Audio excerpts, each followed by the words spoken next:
నయన తేజమేనకారమై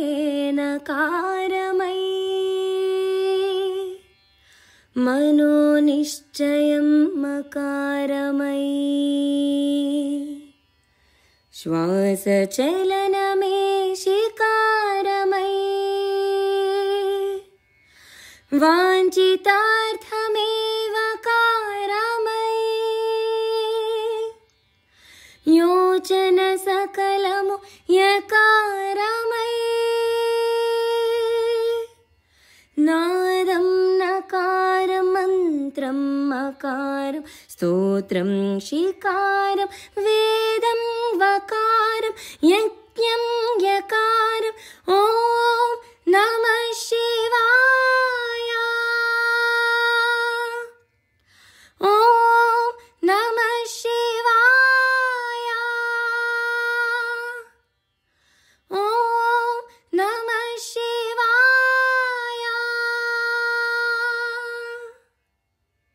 శ్రీ శ్రావణ ఛానల్కి చిన్నారులందరికీ శ్రోతలందరికీ కూడాను మరొకసారి స్వాగతం.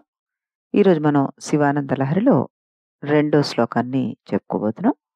ముందుగా సంస్కృత శ్లోకం విని దాని ప్రతిపదార్థ తాత్పర్యాలు తెలుసుకున్న తర్వాత అప్పుడు మనం వివరణను కూడా విని ఆ తర్వాత అనువాద పద్యాన్ని. ముందుగా సంస్కృత శ్లోకం.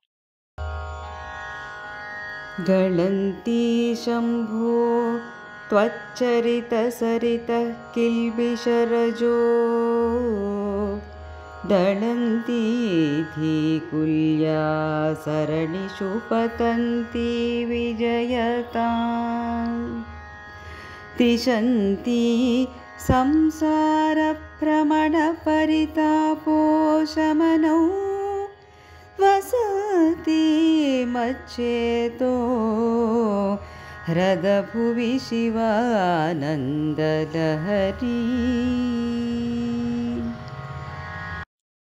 అనురాధ గారు ఈ శ్లోకాన్ని పాడి మన కోసం వినిపించారు.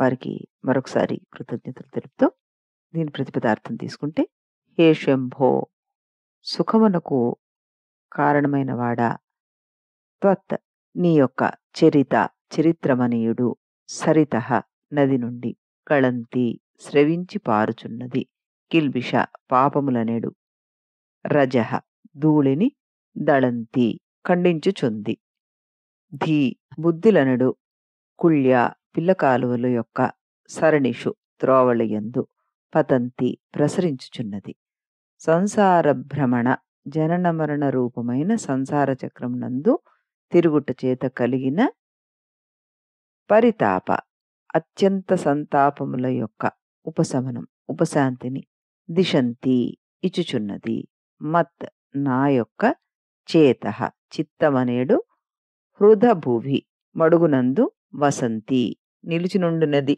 అయినటువంటి శివానందలహరి పార్వతీ పరమేశ్వరుల వలన కలిగిన ఆనంద ప్రవాహము, విజయతాం సర్వోత్కర్షముగా ఉండుగాక అంటున్నారు. దీనికి తాత్పర్యం చూసుకుంటే మనం, శాంతి సుఖాలకు ఉత్పత్తి స్థానమైన ఓ శివా, నీ చరిత్రం అనే నది నుండి స్రవించి ప్రవహించి పాపాలనే ధూళిని అణిచివేస్తూ ఈ శివానంద లహరి బుద్ధి అనే పిల్లకాలువ గుండా వచ్చి సంసార తాపంను చల్లార్చి నా హృదయము అనే మడుగులో పడింది.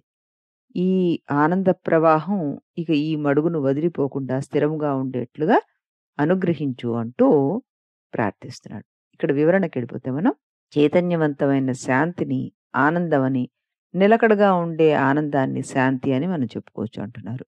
స్థితి భేదం వల్ల ఆనందము, శాంతి పదాలను 2 వేరువేరు పదాలుగా చెప్పుకోవాల్సిన అవసరం ఏర్పడింది. కానీ లేకపోతే ఈ రెంటి అంతర్లక్షణం ఒకటే.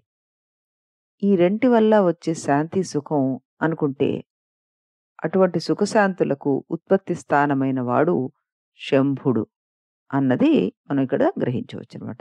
ఆ సుఖశాంతులను మన వరకు తీసుకువచ్చి ఇచ్చేవాడు లేదా కలగజేసేవాడు అని శంకర పదానికి అర్థం చెప్పుకోవచ్చు.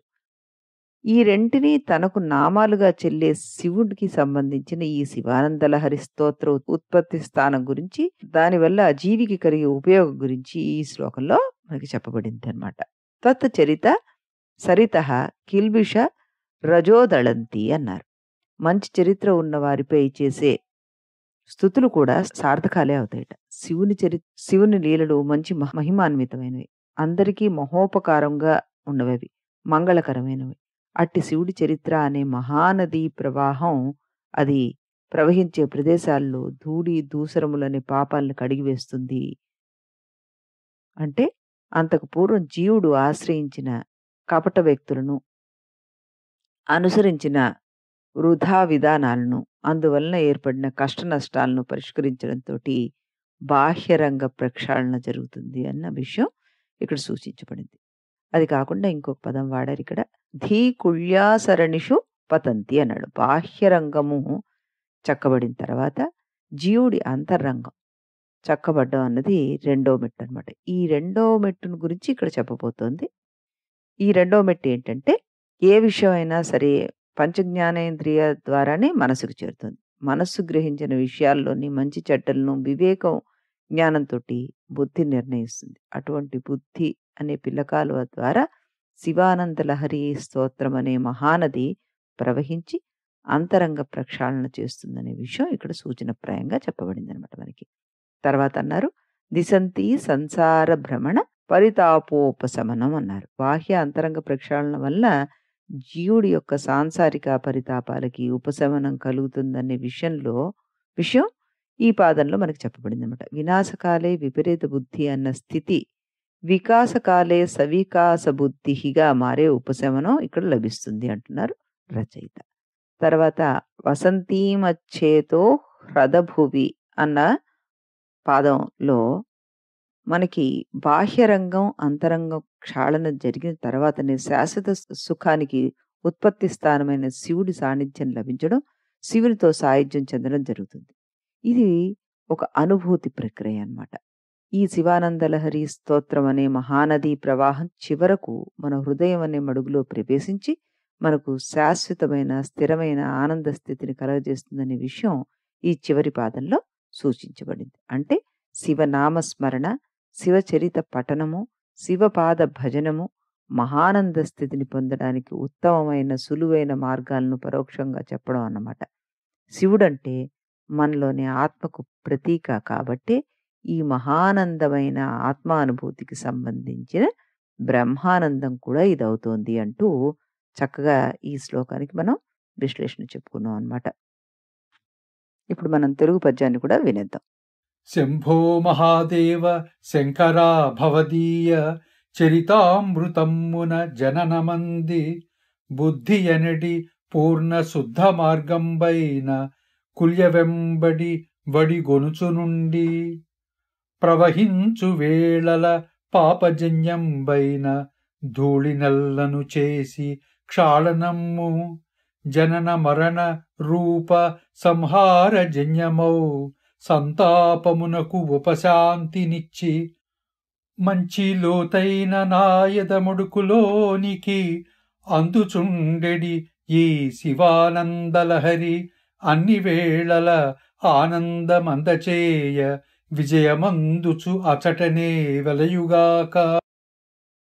జనన మరణ రూప సంహారం జన్యమో సంతాపానికి శాంతినిచ్చేదిగా అవుగుగాక అంటూ చక్కగా భావయుక్తంగా పాడి వినిపించారు మనకి డాక్టర్ గారు. మరొకసారి ఆయనకి కృతజ్ఞతలు తెలుపుతూ మనం రేపు మళ్ళీ ఇదే సమయానికి ఇదే ఛానల్లో 3వ శ్లోకంతో కలుద్దాం. అంతవరకు సెలవు.